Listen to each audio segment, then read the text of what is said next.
Welcome to More Than Legal, the show where we go behind the scenes to uncover the fine print of power, purpose, and profit. I'm your host, attorney Danielle Laughlin. After almost 2 decades in the trenches of courtrooms and boardrooms, I have learned that every move leaves a mark and every deal tells a story. What will we uncover today? Let's find out. Hey, real quick, before we dive into the episode, remember, nothing you hear on this podcast is intended to be legal, financial, or tax advice. I invite you to contact any of the guests you hear by looking in the show notes for their contact information, or if you'd like to reach out to me, you can find my contact information at daniellelaughlin.com. All right, now let's get into it. Hey, welcome back to More Than Legal. I'm your host, Danielle Laughlin, and we are here to talk to someone I deeply admire and respect. Her name is Donna Krache, and she is a beautiful soul, a powerful woman, and most importantly, someone who has spent decades in media. And she spent 2 decades at CNN, and now she runs Krache Media, which is her own company. And she's going to talk a lot today about how to make sense of the world that we're all living in. So you really are going to get a treat today. But Donna, thank you first for coming. I just adore you. We've known each other for some time. I just feel like you're like my spirit animal. I'm just like, everything about you is great to me. But please just tell the audience a little bit about yourself and kind of how you got to where you are today. Thanks, Danielle, and thanks for having me. And the feeling is mutual. Tons of respect and big hugs to you over there too.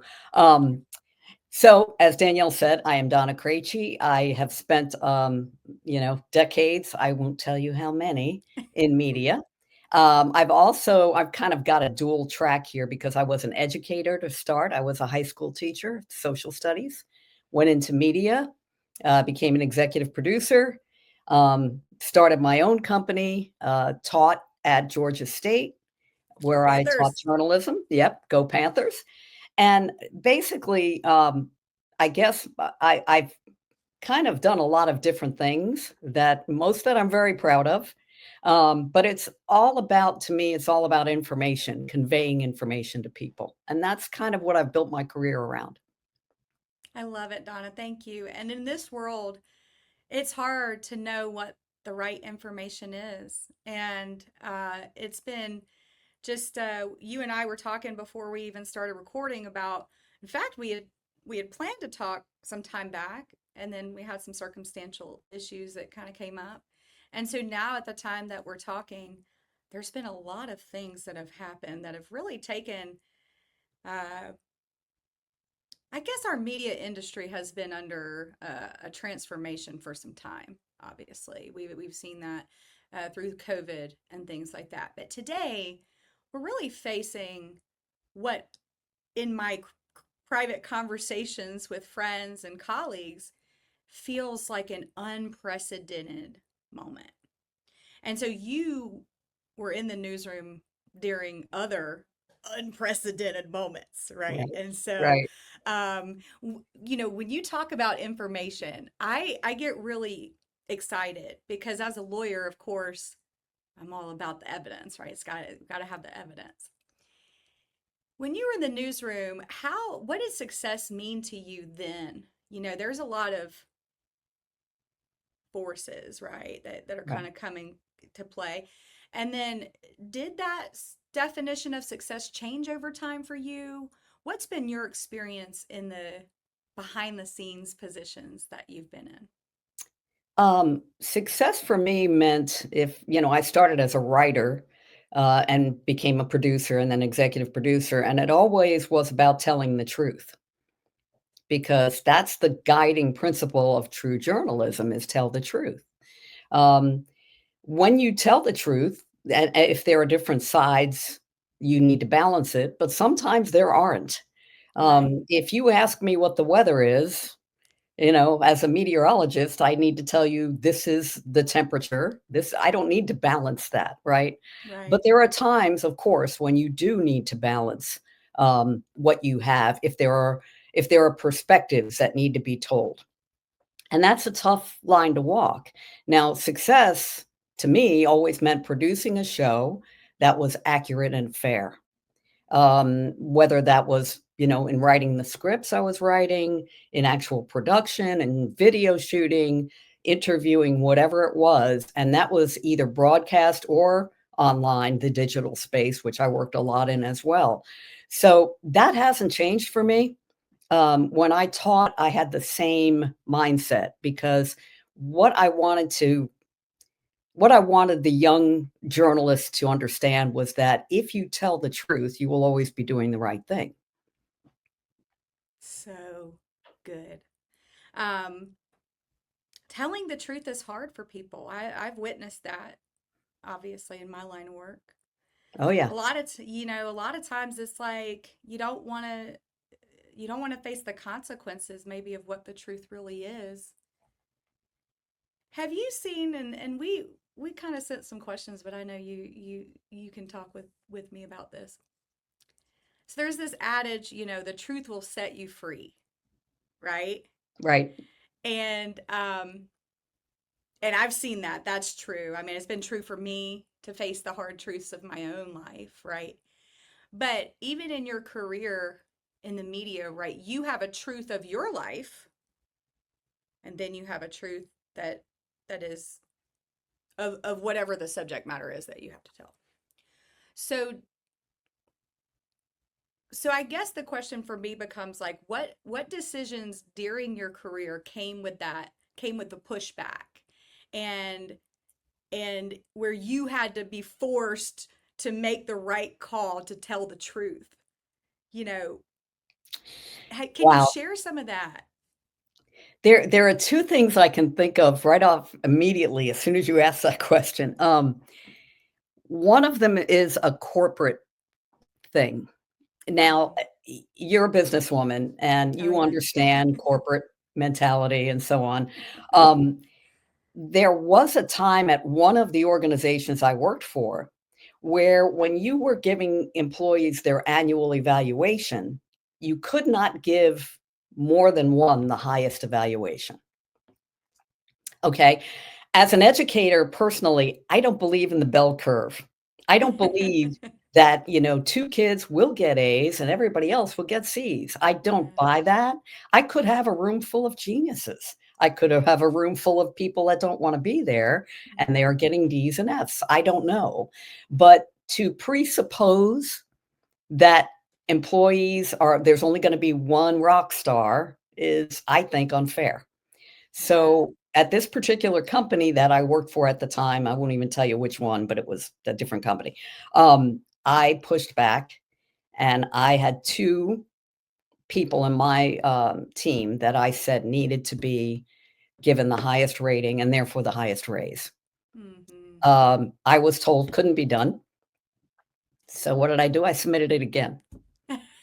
And I said, well, this is how I said, if then you pull one of them down. You take the score of one and decide. And eventually management gave in and said, okay, but we don't like to do this. And to me, that kind of thing is, again, a violation of the truth. If the truth is that, and I know it's subjective when you're rating employees, but the truth is that both of them had exhibited maximum effort and beyond. And so I could not, in fairness, say one had done more than the other. So that's one thing. Now, in the news business, there was a story you may remember in 2009 that people called the balloon boy. And it was about the balloon boy story. It was about a kid that I think he and his dad had been doing a scientific experiment, and the kid had gotten caught inside a balloon that was allegedly flying over the United States. And to I must have me, been under a rock. I was actually in law school, and therefore I was under well, a rock at that then time. you were knee deep in books.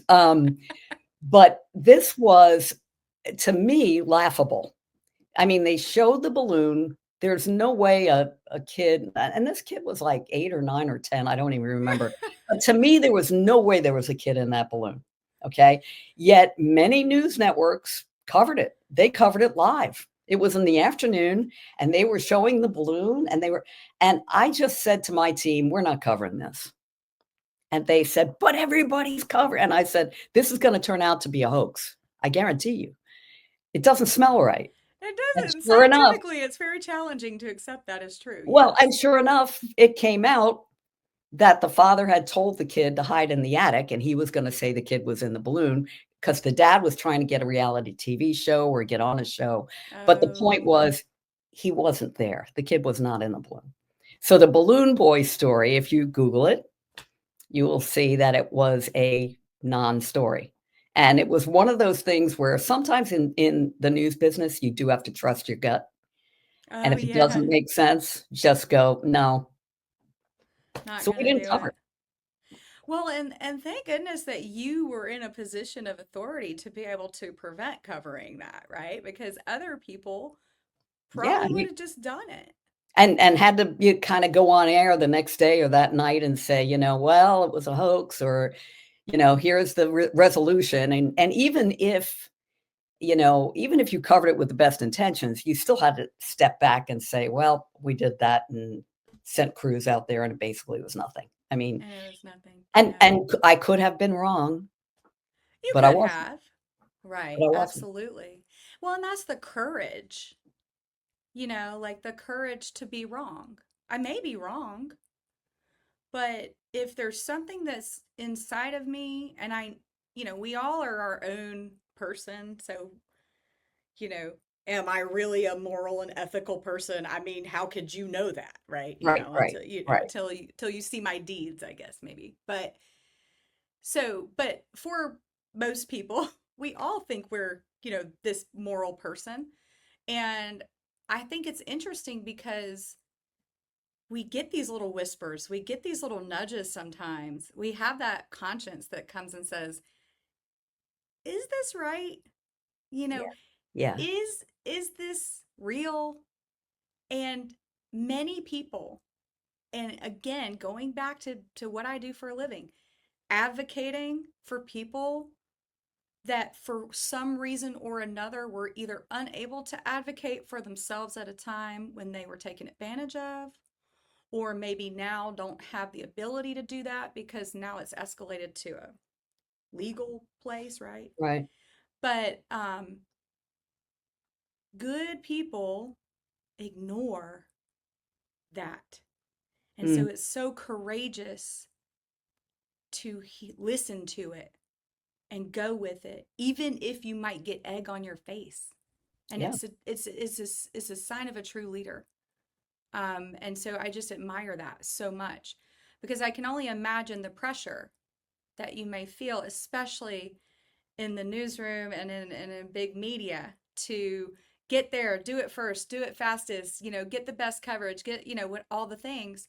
So it really speaks to the type of person that you are, that you said, I don't really know. This is, maybe we'll be wrong, but doesn't feel good to me. And it well, actually, yeah, and I was fortunate enough at the time, to have supportive management. And the good thing about the climate, the atmosphere of journalism, at least in 2009, was, executive producers are responsible for the content of their shows, and we give you that autonomy.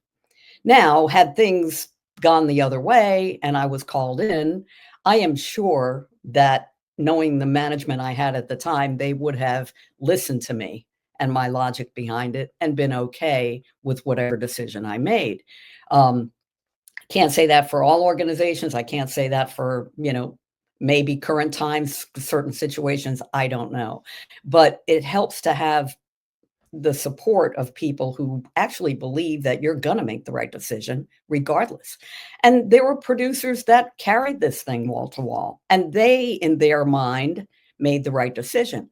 If people are talking about something, that sometimes, in the minds of some producers, qualifies it as newsworthy. mm-hmm, So that could be rationale for covering a story that I didn't wanna cover. To me, it was not mm-hmm, newsworthy, mm-hmm. but to others, it was. I love that. Newsworthy too, right? I think Right. that's very interesting. Yeah. I love that. So I think that kind of gets into this idea of narratives, right? Because covering news is still a narrative. You Yep. mentioned scripts, right? Right. And so you've seen those narratives being built. You've seen narratives get spun, Yep. also, I'm sure, right? So where do you think that the journalism industry is most vulnerable to ethical erosion today? When we have what I consider kind of this distributive model of information. That's a really good question. I think as journalists, we are most vulnerable right now to fear. Mm, And fear on 2 fronts, okay? Political fear, yeah, because there are clearly people who want a narrative scripted a certain way, yeah, truth or not, right? And right. you can take that any political side you're on. Absolutely.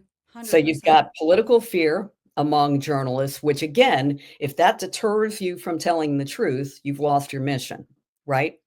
But the other thing to consider, and this is something that, you know, any media literacy talk I've done, any conference I've been to, this always comes up.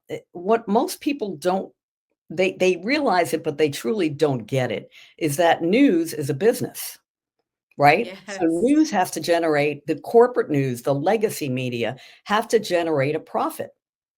And that means they have stockholders. And that means they're driven by metrics and ratings and things of that nature. So, you know, back in the day when people would say, "You work at CNN.com, why do you put the Kardashians on the front page?" And my answer was, "Because you click on it." I mean, if you demand that kind of content, that's what you're gonna get.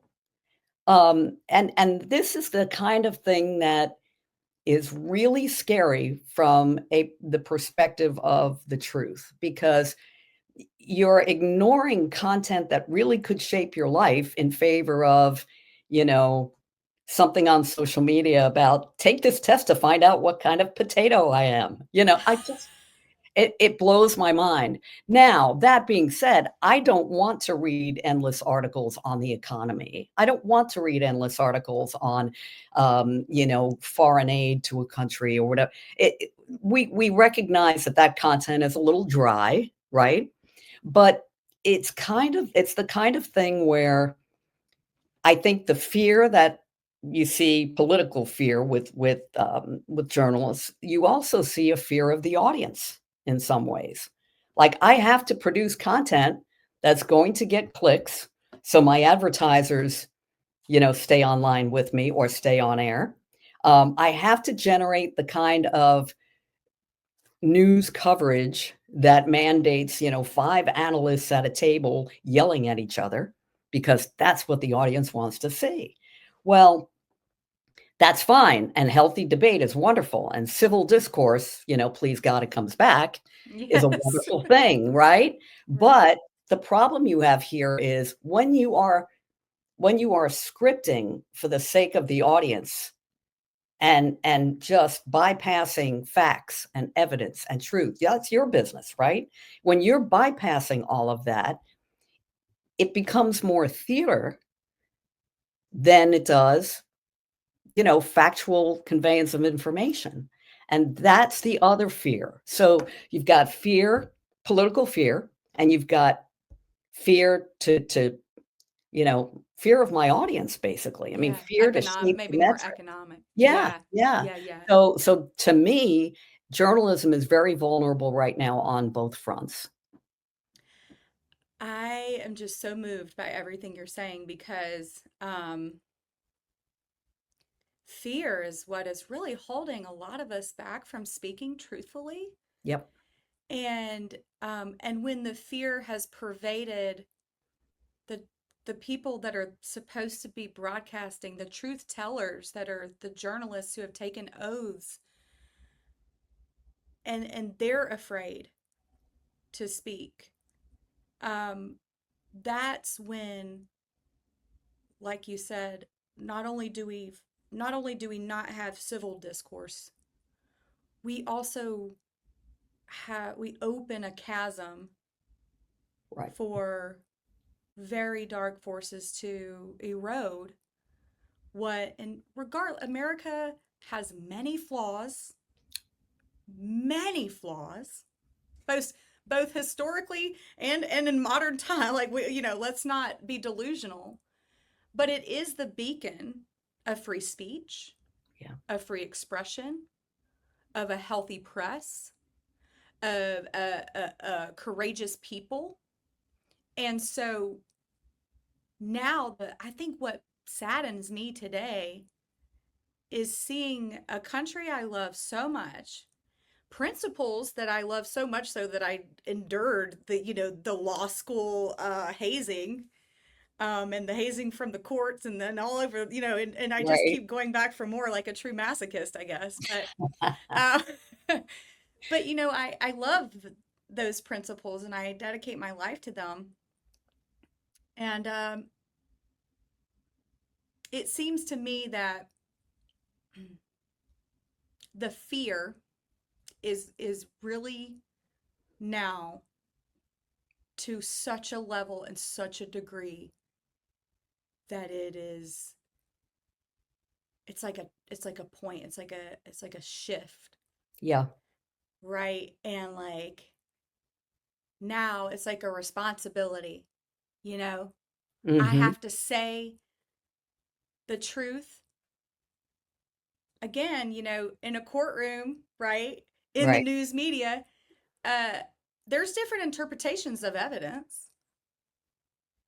Right. Right. What? And therein lies the catch, really, because if you think about it, right, you have evidence in what you do that's crucial to a case. Well, even if you think about history, history is a person's interpretation of what happened. Correct. So if I say, well, historical evidence, well, what I'm doing is basing that on one person's perspective. So totally, I agree with everything you're saying and need to point out that journalism, history, all of these things are human created and they are to some degree subjective. Hmm. However, again, going back to the weather, if it's raining outside, I don't need balance for that. If something Right. happened, it happened, right? Right. So I just, for me, there are absolute truths. There There are are. things that have happened. How you report it, that's a different story. And by the way, editorially, what you choose not to report is also important. So the example I Absolutely. used to use with my students was think of how dangerous this is if, for example, there's a big festival that's getting ready to happen. And let's just create a place, somewhere on the East Coast of the United States. It's a huge festival. Well, there's a hurricane on its way, but the festival organizers have invested a lot of time and money, and they're continuing to plan. But a few days before, a meteorologist tells them, we are ground zero. This thing's going to hit right here, right now. Cancel the festival. If the festival organizers are so powerful that they can Hmm. get the media to say, we're just going to ignore this storm, that's a dangerous situation, right? Put that, Absolutely. put that on a macro level. And it could be anything. It could be with health. It could be recall of contaminated foods. It could be if we choose editorially, if you choose to ignore what is a truth, that's a very dangerous situation. And that's what scares me above all. Absolutely. Um, and I think now too, one of the things that I've seen, it's interesting because we are seeing these legacy media outlets have to shift their business model. You mentioned, being on CNN.com and being in that digital space. Now we're seeing a lot more with kind of independent media. It's like the resurgence of the indie, creator, and I Yep. think that is so exciting in so many ways. It's also dangerous in some ways as well, right? Because I'm all for the indie movement. I'm kind of like part of it now, I guess, with this show. Yep. But But there is this responsibility, and I don't know that everyone feels that. But was there ever a moment in your career where you thought, like, this is more than just a job? This is actually a responsibility that I have to the public? Yeah. Or did you start there? Did you always just know that because of how you had been trained and educated? Um, First of all, before, just to back up for 1 second, don't forget too, there is not-for-profit media. So I didn't mean to Yeah, say that all media is, bound by profit and audience sure. metrics and all of that. There are media outlets that are not for profit, and I won't name them, but many of them do an excellent job. And as you said, pretty much anybody with a phone and a camera right now can be a journalist. I'm going to put that in air quotes, Yeah, air um, quotes. Yeah. and they're guided by different motivations. Okay. Right. All right. That being said, if you are a journalist, yes, you have an um, incredible responsibility to tell the truth. And again, that needs to be your guiding principle. I really noticed that when I was a writer for um, a show that was geared to high school students, a news show, and the shooting happened at Columbine, which is Mm. way before you. Okay, the I was in Columbine. high school at that time, actually. Were you? Oh my gosh. I Okay. was a freshman. Oh wow. Okay, then Yeah. I was actually on my way into work when I got a call because having been an educator on the staff of this show, they wanted to know, oh my gosh, there's just been this horrible school shooting. How are we going to cover this? And it is vital when you are a journalist and you're addressing an audience, any audience, young, old, general audience, doesn't matter, that you understand the facts you have and your responsibility to tell the truth about those facts, not to create hysteria, right? Not Yeah. to the policy I learned when I became executive producer of that show, my policy was we're not going to name the shooter. We're not going to give Yeah, this and guy glory. there are some modern journalists who take that position Yep, as well. not Yeah. not gonna do it, especially because this was a show geared to high school students, and, let's be real, there's a tendency to copycat. There's a tendency to wanna be the glory, get that infamy attached to your Oh, name. yes. So, yes, I realize there's a huge responsibility, and with school shootings, with 9/11, how do you explain 9/11 to a high school freshman? I mean, that was an incredible challenge for us. How do you explain it to an adult? It Oh, was a yeah. horrible, horrible day. So, Um, Donna, oh, go ahead. Go ahead. I didn't mean no, to no, interrupt you. that's kind of, I mean, those instances showed me, even though I always innately knew that there was a huge responsibility, those really drove it home for me. I love that too because you're dealing with impressionable growing humans, right? Yep, That are and not everybody has the best home life, and not everybody has parents that talk to them about these ideas and things that happen. Um, it was interesting for me. I experienced Columbine as a freshman in high school, and then 9/11 was my second week of college, freshman year. oh, wow. So it was like these two like critical transitional moments for me. And I don't know, maybe that's part of the story of like how I became who I am today. I've never considered that Could maybe, be, oh, but yeah. it's very interesting that's the stage of life I was in at those critical, those were big changes. Those were huge changes in the world.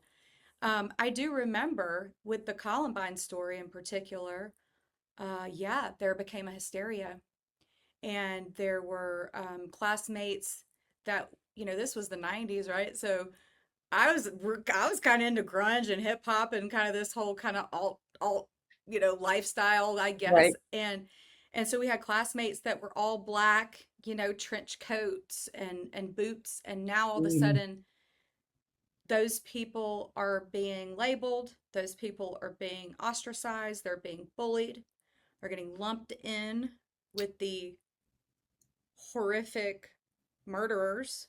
Wow. It was horrible. Yeah, I'm It was sure. horrible to watch that. Um, and then fast forward to 9/11. I'm going to tell this story because I just, it says so much about so many things, and maybe we can unpack that. That's a little bit off script here about what we were planning to talk about, but I'm sure you can go with me on that. So I go into my Great Questions of Philosophy class, which is actually, I'd started as a psych major and I shifted to philosophy right away because Oh, I went wow. into this class. Yeah, I went into this class. It was taught by Kit Wellman. He is a profound philosopher. I think he's out at maybe West Virginia, maybe now or something, but he was at Georgia State for a long time. And it was like death penalty, animal rights, Oh, wow. things like Yeah, that. And so yeah. the big questions, and of course, as someone who loves debate, I just like really thrived in this class. But this was the second week. We had just really started school. I come into the classroom and it was the old TVs that like, roll on Oh, yeah, yeah. on the VCR. thing. Yeah. Yeah, with the VCR.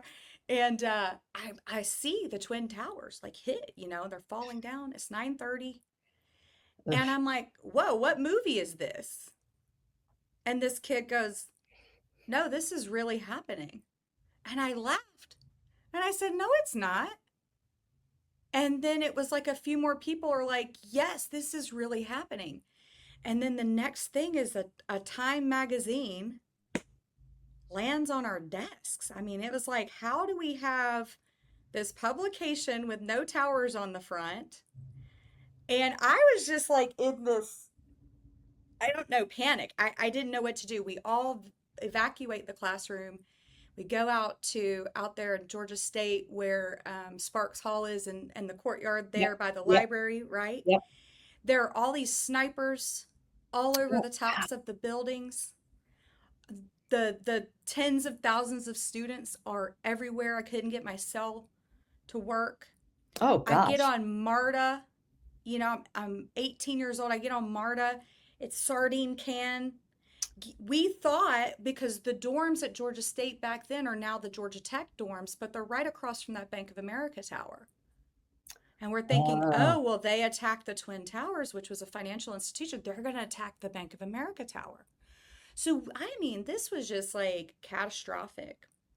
I was glued to CNN at that time. I mean, I was glued to CNN at that time.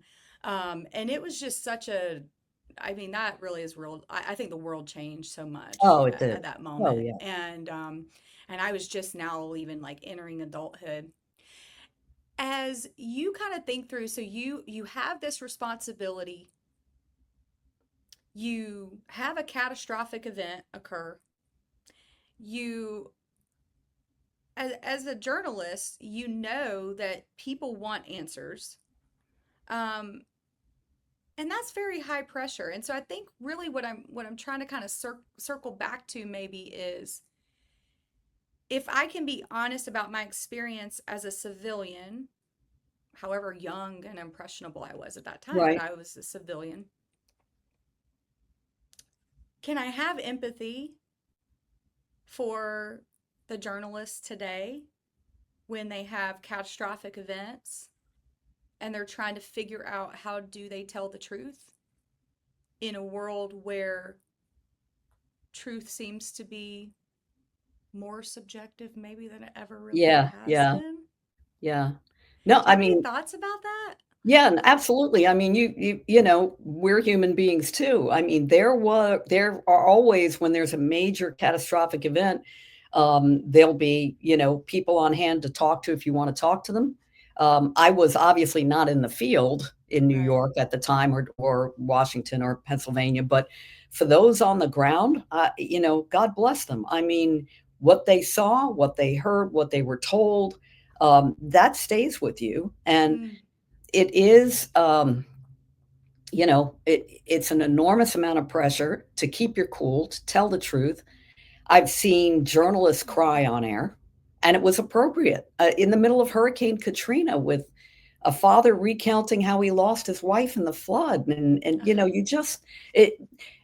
There's so much in telling the truth that makes you vulnerable from an emotional standpoint, and certainly it's very appropriate for the public to see that, I think.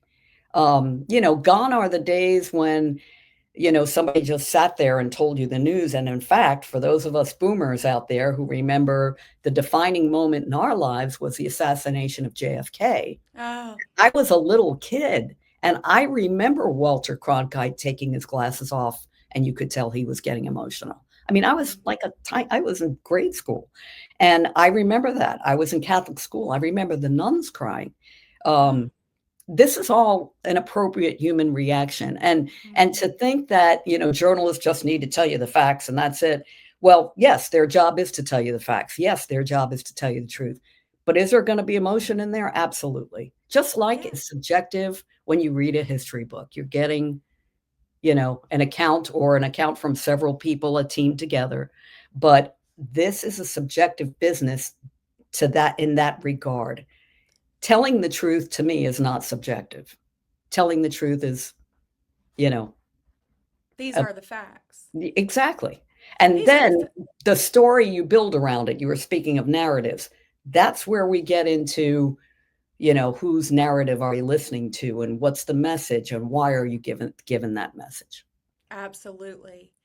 And there's so many correlations between law and journalism. Mhm. I'll say courtroom law, because when you're a lawyer in a jury trial, my job is to advocate for my client. And I have a legal and an ethical obligation to do that. And I have to put that obligation ahead of my personal views, ahead of uh, pretty much everything other than my obligations to the court and to the Constitution, the oath that I've taken, right? Right. Um, but I start to feel bad for people sometimes that are out there that haven't been trained in journalism, haven't been trained in law. They have to be jurors Yeah. every day of their lives. I was saying this to my mother-in-law this morning. I said, I said, one of the reasons I've had to stop watching the news every day is because I hear something and then I immediately am called to go investigate whether what I heard is the truth. Yep. Yep. And I feel like that is just such a tremendous amount of pressure Mhm. on people in their lives because Absolutely. there are bad actors who want to put misinformation and disinformation out there. There are, absolutely. Right. But I don't think that that's the majority of anyone. And I think that people are now just questioning everything.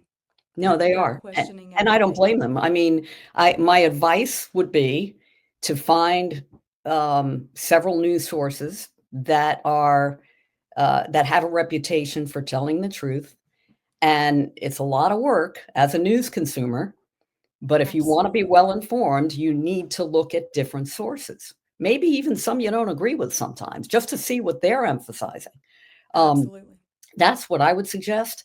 And, when I do my media literacy talks with people, I mean, they're always like, "Well, how do I know who's telling me the truth?" Well, unless you have a pipeline to information independently, you almost don't. But you can rely on media that has built its reputation on truth because truth is the only credential of the journalist. If you lose that, that's your inventory. If you lose that, you're out of business. Now, there are people that are going to lie on air. There are Oh yeah. people who are going to be sued for lying on air. And they may stay in business, but they're going to lose audience, some of it. Eventually, they may go out of business. If they don't, they're going to be known as people who spin. And that's where, like you said, you have to be a juror. You have to use your intellect to weed through a lot of this stuff yourself. Oh yeah. Yeah, it's a lot and it's time consuming and it's something people don't want to do. I mean, they want to pull up a tweet or something on social media that's quick. All the stories out right now about people fighting, celebrities fighting with each other, half of them that I have seen, literally half are untrue. Maybe another 30% have some grain in truth about a previous feud that they had, but a lot of the stuff you're seeing online is flat out lies. And how do you find out? Well, Google the story and see if other news media have covered it. So if you see one of these, so and so is yelling at this guy over this, go up, Google it, go up to news and see if there's any corresponding story there. And if Absolutely. it's by some guy, in Macedonia in a basement, that's not a legitimate news story. So you've got to be a detective in some ways. Yeah, you've got to Yeah, investigate. you really do. And we live in the age of information, right? I mean, we almost have too much information. Yes, Um, so now you've kind of moved on to your second phase of life of just you put in a lot of good work. I want to say too, thank you. You were teaching about journalistic integrity. You teach about media literacy. You you consult with businesses about how to put information out there that is truthful and to avoid spinning, defaming, etc. I truly admire that you're still committed to truthful information and journalistic integrity, regardless of whether it's a trained journalist or not, right? right. Um, but now you do something, and this is why I said in the beginning of the show that I just have so much respect for you. Now you spend most of your time in honor of your late husband, Dave, Right. and you have a foundation. I really want you to talk about the foundation, your husband. How how did you and your daughter helps you with this as Right. well. So tell the audience about your husband, who he was, and how you and your daughter are really promoting his legacy with this foundation.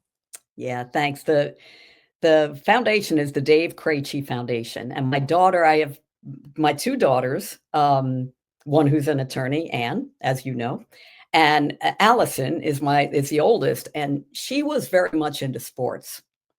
And so Dave was a sports fanatic. I mean, anytime you walked into my house, there were I can't even tell you, golf, football, hockey, baseball, you name the My sport, it was husband's it the was on. same.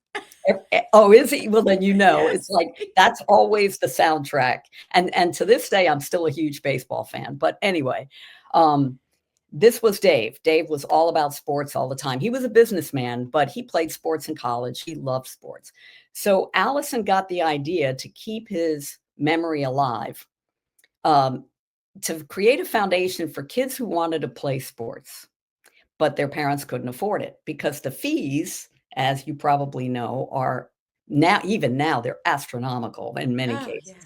cases. They have to cover insurance and equipment and the field and all kinds of lighting for the field if they play at night and everything else. So anyway, she created the Dave Krache Foundation in 2012. I am currently the chair of the board for this. Um, and it's basically, it's a labor of love. The cool thing about it and the way it has taken me, from my career to here is that when I was in news, I worked and heard a lot of horrible tragedy type Mm, stories. I mean, personal tragedies, devastating storms. We covered the tsunami in Japan. Um, Obviously, Katrina, other hurricanes, terrible things that have happened. And it tears your heart out to hear about people who have lost everything and lost loved ones. And obviously 9/11 was, really that was quite the experience for a lot of us. With the Dave Krache Foundation, I'm hearing the personal tragedies in my community. mm. There are a lot of single parents out there. Oh, There are a I lot of was one. custodial grandparents out there. There are a lot of Yes. custodial aunts and uncles out there, and foster parents who take these kids into their own home, and they have 7 or 8 of them and say, "She really wants to play basketball, but that's not in the cards here. I mean, we get a stipend, but it doesn't cover it." And so our job is to make sure that kid can play. We pay a portion of the fees for the child to play. If they need equipment, we don't handle that, but we work with organizations that do. And basically, I mean, these kids, many of them need this. This is a lifesaver. It's not just a pastime or a way to, do something after school. I mean, this is their sense of belonging. This is their sense of normalcy. For many of them, if they're involved in anything athletic, their grades are higher because they have to be. So it's kind of They have interesting. I was community. thinking about the other day how life kind of comes full circle. Now I've been sent to deal with the small scale tragedy and do what I can there to help those people. And like I said, the stories are incredible. There's a lot of need out there. There are a lot of good parents doing good things for their kids, doing the best they can.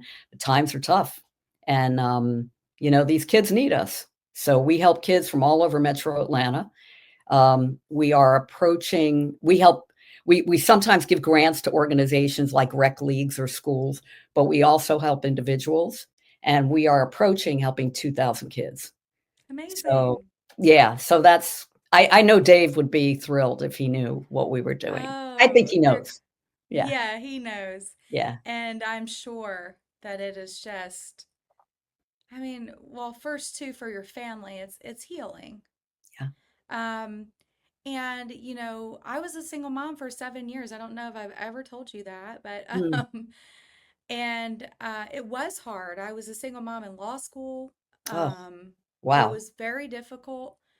And my son was younger than, he was 1 when I started, so he really wasn't doing sports stuff until Right, I was actually practicing law. Um, but it was so tough, to pay for all that stuff. Because then you also have the time, you got to take the time away from work to get to the thing, and so it's so challenging out there. And I just love that because I played sports as a kid. It gave me a sense of community. I did all kinds of different types of sports, and our kids have done all types of different sports. right. And even now in our lives that we're very blessed. I mean, we're not struggling like we once did financially, thankfully. But even when you're comfortable financially, it's difficult because this stuff is expensive. Oh, yeah. And yeah, so I love this. And it's focusing on the children who are the future. And I love Mhm. what you said about, they have better grades because they have to. Yeah. So why do you want better grades to play your sports? That's fine. Yeah, I don't care what the motivation I is, really right? don't Right, care. right. I love that. And so I know we're kind of getting close to the hour of our time here together, but I like to just kind of close out with, as you look back over your career, it's obvious that you feel good about things. I can tell just your aura is always just, there's a sense of gratitude despite even some of the personal tragedies that you've had in your life. But you've had a lot of success, you've been in the spotlight here and there. And now that you are kind of focusing more on you and your family, have you seen any lessons that have emerged at this kind of transition point of your life that you'd like to share, maybe with people that are not where you are now, but hope to be where you are someday? Wow. The things that are most memorable to me, or the people who have been most memorable to me, are the people who give 100%. The people who wanna be the best at what they're doing. Um, in college, I waited tables, Me and I too. yeah, there you go. That's I was at funny. a pizza We just place. naturally clicked. Yes. I think everybody should have to do that. I mean, not the Peace Corps, although you could do the Peace Corps if you want, but if you want a real education in humanity, wait tables, right? Absolutely. But I always notice, like, have you ever gone to a restaurant and the food was okay, but the service was great? Right? And you remember that, and you remember how good the person was and how he or she was really into what they were doing and trying to be the best server they could be. And I always thought that was a neat thing. Like, I want to go in and after a rough day at work and walk into a pizza place and see somebody who's like, "How are you doing today?"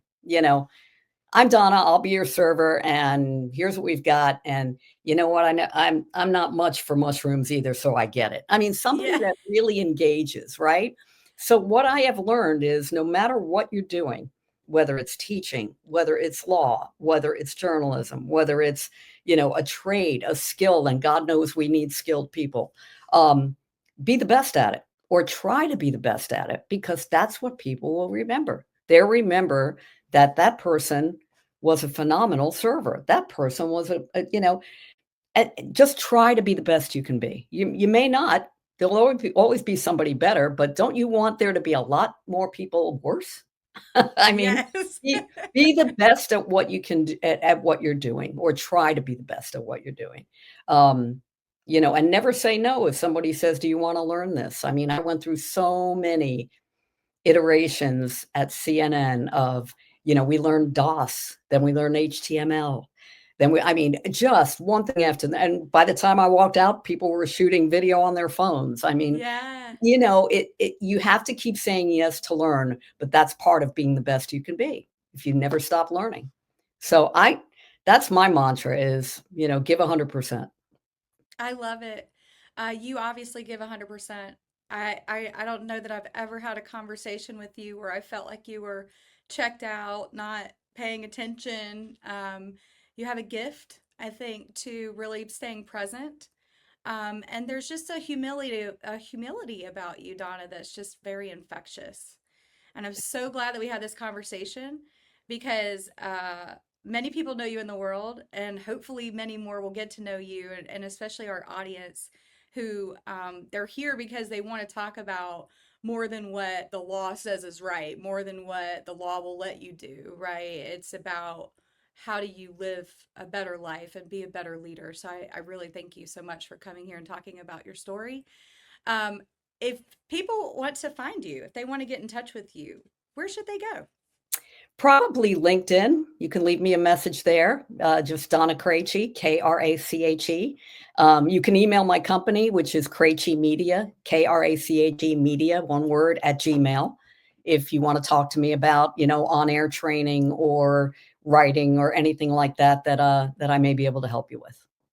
And thanks Amazing. for having me. This has been awesome. Oh, it's my pleasure. I am just so grateful for your time today. Everyone, I hope you got something valuable. I'm sure you did, and probably more than one thing. So please check out Donna. And if you're an aspiring journalist or if you're in business and you want to be part of the change that we so desperately need in this world of having integrity, speaking with truth, and focusing on ethics and how to live a good life, regardless of your political persuasion or your motive, your financial motive, right? If you are attracted to these ideas, please reach out to Donna. She can help you. And thank you for tuning in to the show. Bye for now. Thank you for listening to the show. Remember, stay sharp, stay curious, and stay tuned for our next episode. Bye for now.